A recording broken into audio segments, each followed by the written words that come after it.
Welcome back to another episode of Midlifers. I think we have a very exciting episode for you all. So I have a camera here that has been modified by Alan Tollier. I think he has a website called Analog Studio Doctor. He does modifications on old cameras so that they can take new films. So this Polaroid 180 has been modified to take actually Instax film using a Graflok back. We are out here, it's the Mid-Autumn Festival, so we are in Chinatown right now. We're going to try to take some night shots. We were at the Tooth Relic Temple, but all the lights switched off. So let's see what happens. I hope we can get some nice images of all the features around this area.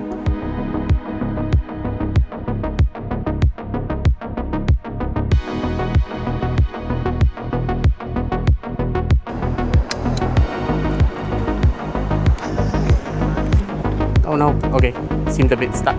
Okay, so this camera was modified or made by Alan Tollier, Dr. Alan Tollier. I believe he's an astrophysicist who used to work for NASA and helped make some of their telescopes and stuff.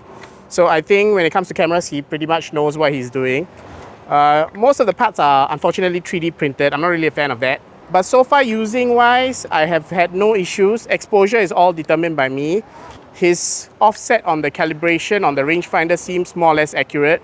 I haven't had any like blur pictures. All the blur pictures are user error actually. Quite nice that this mod has breathed life into a camera such as this. Let's continue taking photos and we'll talk about this camera a little bit more later on. Okay, so we're going to take a long exposure. I'm at f90. Yes, you heard it right, f90. And I'm going to do a 12-second exposure. We're going to capture some light trails. I don't know if reciprocity will come into play, but I hope not. So let's see what image I get.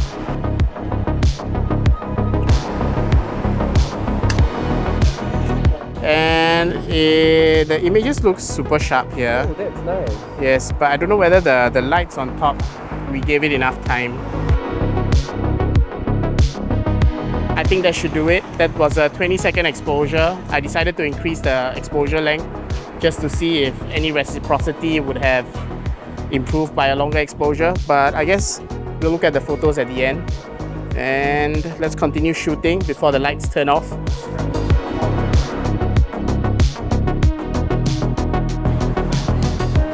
Alright, so features of this camera. I guess this is a Polaroid 180, so it will have all the features of a Polaroid 180, except the fact that it doesn't take Packfilm.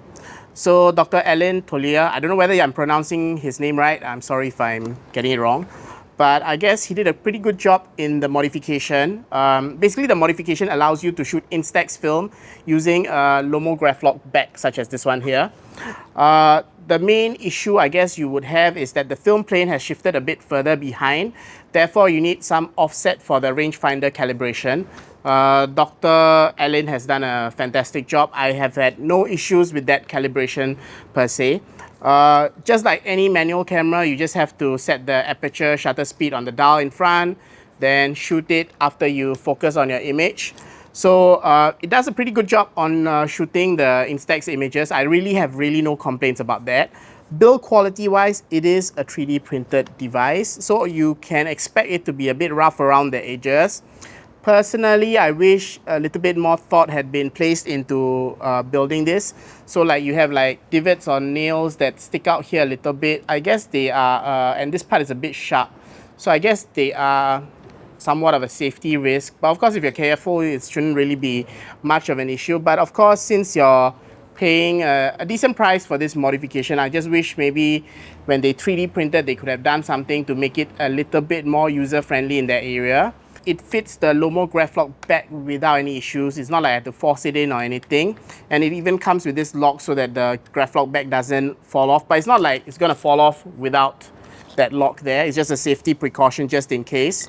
For those cameras without like a tripod socket, it does add a tripod socket to the base here, so you can mount it on a tripod and do long exposures like what we're doing today. In this case, this camera, of course, requires the rangefinder to focus. You can use your scale focusing here, but I'm not sure how accurate that would be. I didn't really use it. Ours kind of dropped off, so I can't really use it either. framing wise, that's where I had the most difficulty. So whenever I framed an image, after like getting the focus, I actually have to look down slightly to account for parallax. My first few images, I think Ian will post them up here, I had a bit of difficulty with that, so my framing is a bit off. But as I shot more and more, I get more used to the offset. I kind of can roughly guess how much to offset the framing, and most of my images later on seem to be turning out pretty all right. The Graphlok bag by Lomo, I think it's a love-hate relationship. Sometimes it doesn't really spit out the film well, but if you want to shoot Instax Wide with a glass lens, and if let's say you want to breathe life into old Packfilm cameras such as this is a fantastic mod. I guess the other only complaint I have is that the camera doesn't become very compact anymore. It wasn't a small camera to begin with, but with the modification and the Graphlok bag and the offset here, it's a bit thicker than normal. But as in, I guess these are the things you have to live with if you want to shoot Instax Wide on a camera such as this, or on a glass lens, or if you want to breathe life into these old cameras, these are things you just have to live with and get used to. Yeah, I don't really have any other complaints other than these three major things. Just the build quality, the parallax, and the fact that you can't really pack it very tight.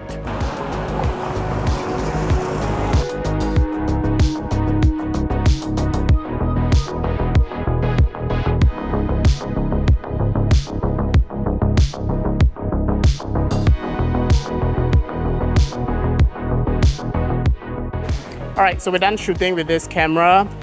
If you ask me whether I would get it, probably it's a no from me. But I can see how some users might love to use this kind of camera. Personally, I like automatic features such as auto exposure because I hate to fiddle with that and lose the moment. So if it was me, I'd probably get a Mint RF70.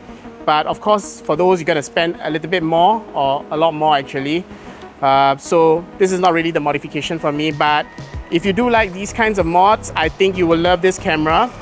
Shout out to John for lending us this camera. He's a long-time viewer. Thanks, John. Thanks for lending us your modded camera.